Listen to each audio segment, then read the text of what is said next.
Chaque jour, Charles et Carole vous présentent la leçon de l'école du sabbat.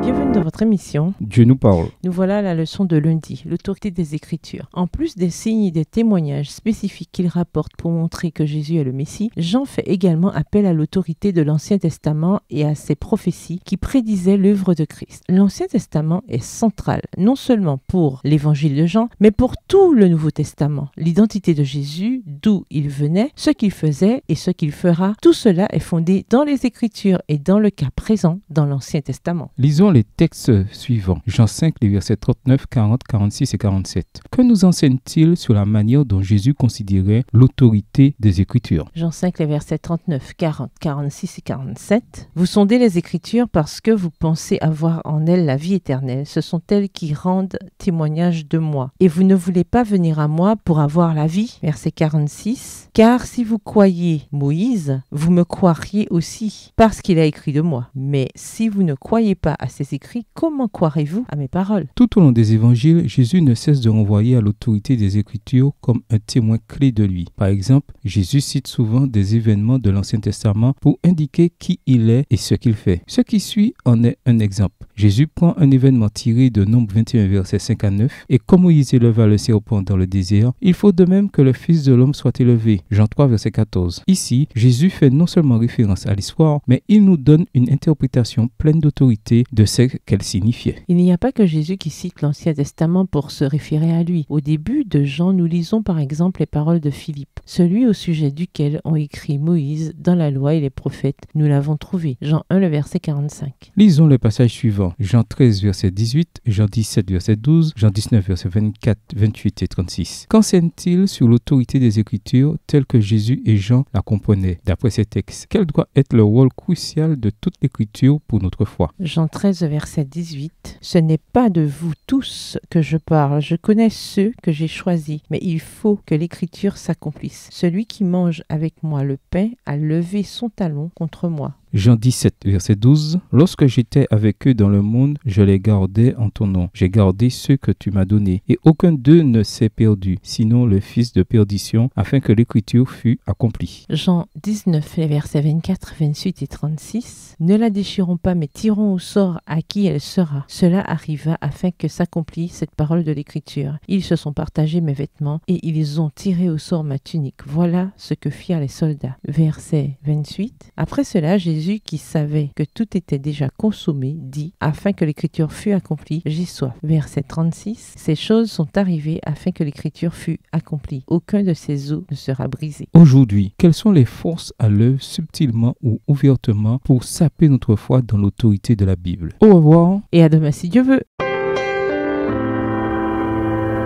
Dieu nous parle. Chaque jour, Charles et Carole vous présentent la leçon de l'école du sabbat.